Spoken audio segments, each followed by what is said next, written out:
Welcome to this edition of This is Jersey.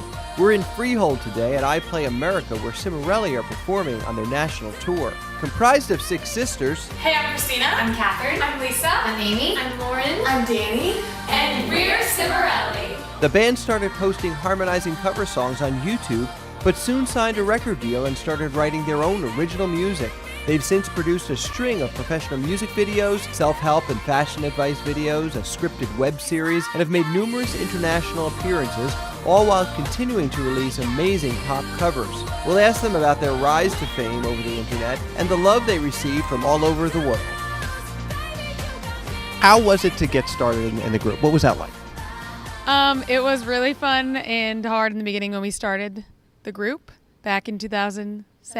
I'm the oldest sister, and I was 17 at the time, and I really wanted to do a band with them. So we didn't know what we were doing really, because we were in Northern California, and there's no music industry there at all. So we had no idea what we were doing. So just trying it to play anywhere we could, like church places, harvest festival, random things we could play at. So just trying to perform anywhere we could. So tell me, what was it like getting all those views on YouTube? Insane, because we did not expect that at all. Like when we first put up our first cover, well, I wasn't in it at all, but they were, whatever. When they put up the first video, Party in the USA, then they weren't really expecting anything, and neither was I. I was just like, what are they doing?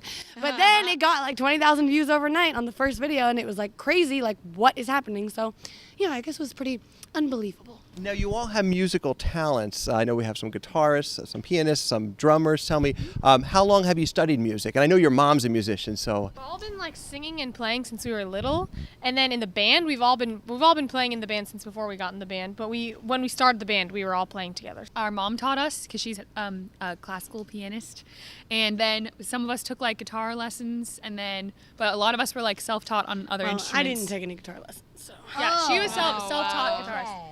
I taught you. Well, technically, I've taken some she bass did lessons. So. some of it. Made in America was one of the best videos that you've made. What was that like? That was a crazy, huge day. There were so many people involved. They had a huge crew, like 2 houses that we were filming at, because they had the outside of one and the inside of another in the backyard. And there were all these people running around, and like the extras and the crew.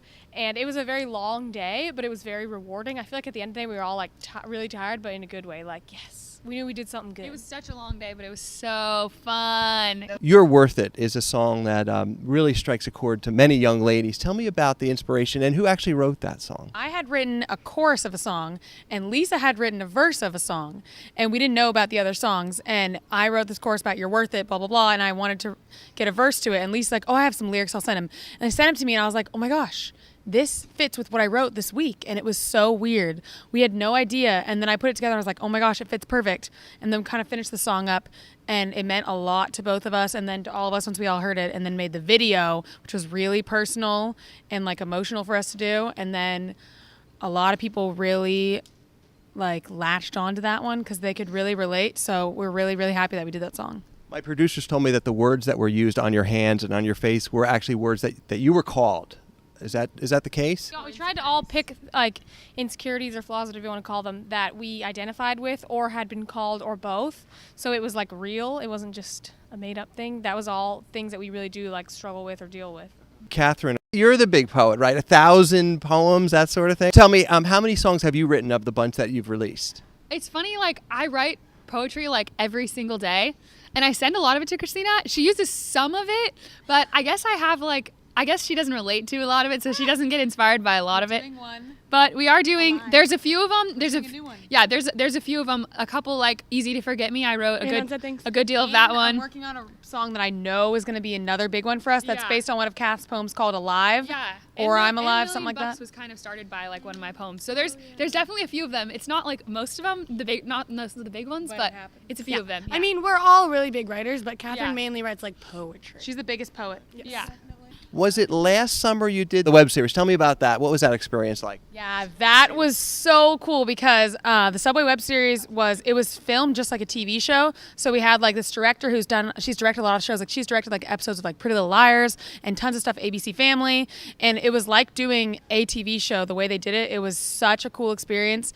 And then we had an acting coach teaching us stuff about acting because we hadn't done acting on for film before. We just done theater, and she was the woman who had been in Grease, the original movie. She was our acting coach. It was really fun, and that was like a really cool experience, very new for us. And I think we want to do some more film projects coming up. So hopefully we'll see what happens. Now, I learned you're homeschooled.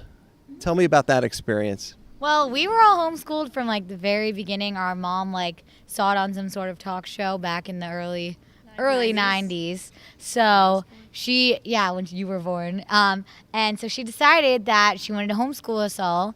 And so we've all been homeschooled, and it's been such a great experience for us because we've had a lot of extra time to like dedicate to like learning new instruments and like figuring ourselves out and what we want to do, and a lot of fun activities that we got to do.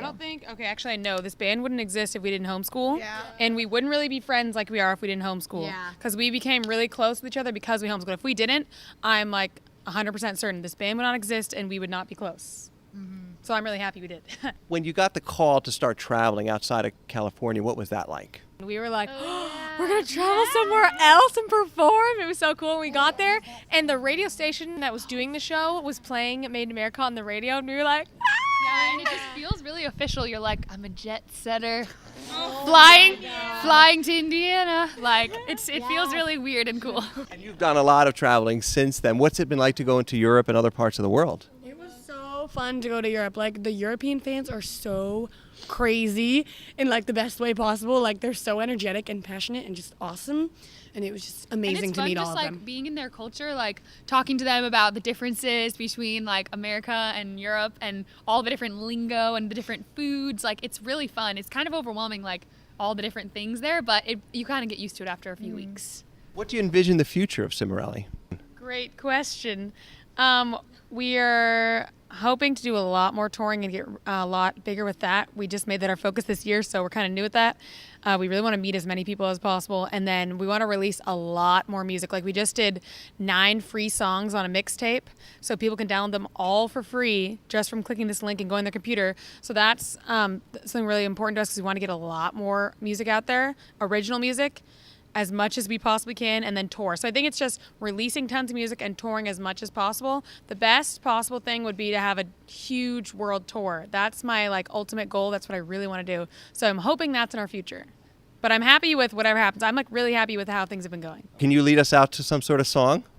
'Cause I got you, oh, oh, I got you, oh, oh, when we got nothing left to lose. Baby, you got me, and I got you. Thank you so much. And thank you for watching. We'll be back right after this.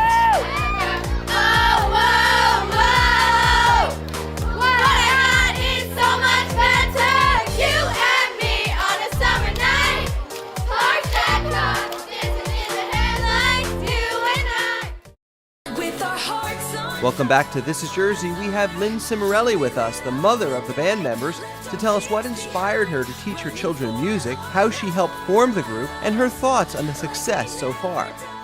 What's it like with the girls being all over the world now, traveling and singing? It's a lot of fun. I get to do traveling now, and it doesn't cost me anything.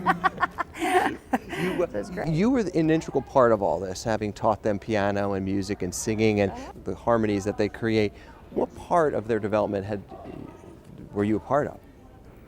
I guess I'd have to say probably all of it. Okay. Because I have a master's in music, and I had a private piano studio when they were all born. So they were sort of grew up sitting around under the piano and near the piano while I had students over at the house. And so it was sort of natural that mom teaches people how to play the piano or sing or whatever.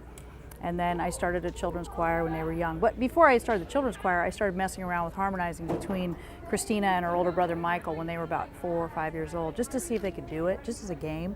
And they picked it right up.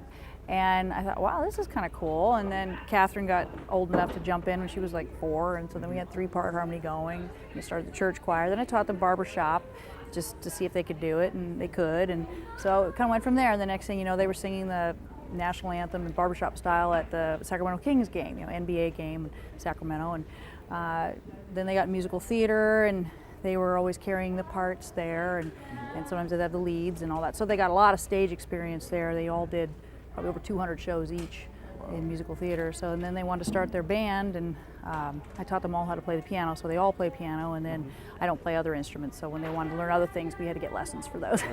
Did you encourage them to go on YouTube and create the first video and get out there that way? No, I didn't discourage them. I didn't really know anything about it. I was busy with musical theater, being a music director at that time, and that was their idea. They saw it. I was like, oh, okay, whatever. I don't know what that is, but that sounds interesting, because it was real new at the time. And, you know, MySpace was the big thing, and YouTube was just a baby thing at the time. You know, it was just, I mean, baby thing, but, you know, it was just starting. Right. It was in its infancy. And so they got that idea, and then it blew up, and then everything just took off from there. Now the boys aren't involved. That's interesting. Was there a reason the boys aren't involved in the band? In the front of the band, I should say. The girls have always, it's always been a girl group, basically. I mean, they're a pop group, and they're into pop. Their older brother Michael's an amazing guitar player. He runs sound for them right now. And he started originally playing guitar for them, but it was never, like, when they get back to having a backing band, which they will in the next year, he'll probably jump in and play guitar for them then, at that point. But right now they're doing acoustic sets where they can handle all that, and when they have complicated leads, he'll jump in and do them. Right. But he's more of a rocker, you know. And then the younger ones, they're young. I mean, the 18-year-old doesn't really do anything like this. He's into other things. And then the younger three are very musical, but they're, you know, 13, 11, and 10, so it doesn't really fit at the moment. If they decided they wanted to get into it, I suppose we would find a place, but right now, it's just not their gig. Did you ever envision the travel that you're doing? I mean, you're managing now. Are you ever going to give up those reins and maybe have someone else manage? It depends, maybe. I mean, you know, I'm not opposed to it. It just depends. Whatever is best for the girls. Right now, it works well for me to do it, but, you know, I'm certainly not opposed. If they get that big and it's too much for me, I'll be happy to hand it off to somebody else. So what's it been for you to travel throughout the world? It's been very exciting. I mean, you know, they're going to different countries that I've never been to, and I put together that tour in Europe, and that was a trick. I'd be talking about panic attacks every night. Am I doing this right? Are we going to make it? Are we going to die? And then as we got through it and everything was working, I could kind of start to relax, and, you know, and then it was just a blast. We had so much fun. So many things, got to share them together as a family, and it was really fun. I spoke to the girls about homeschooling, and you saw something on TV about homeschooling. Why is that so important to you, and why did you have your children be homeschooled? Personally, I didn't like school. My husband didn't like school, and I just thought they're genetically doomed. It's not going to work for them. Right. And I saw, it was Phil Donahue's show. There was a family in Ukiah, California, that did unschooling, and their kids ended up in Harvard on, you know, full ride scholarships and all this. And I thought, wow, that's me. I love that. That's a great idea. I could do that, and I see that for my kids because it was a very interest-led learning type approach. And so that's what we've done, and this is where it's led for them. And with my son, he's phenomenal on guitar. He's great in photography. He's getting into real estate right now. You know, it's a really fun thing to see that once you learn how to master one thing, those kinds of skill sets transfer to everything else, you know. How has celebrity affected the girls, do you think? They're still very grounded in their personal life. They're still very real people. Probably the only real effect it has is that they have to be a little more careful when they go out, to always be sure they're together with other people, you know, because their fans recognize them all over the world. Wherever we go, there's fans, and so those kinds of things. Lynne, thank you so much for being here. Thank you so much for having the girls on the show, and we look forward to a great night tonight. Thank you very much. Thank you. It's going to be wonderful. Thank you for watching. We'll be back right after this.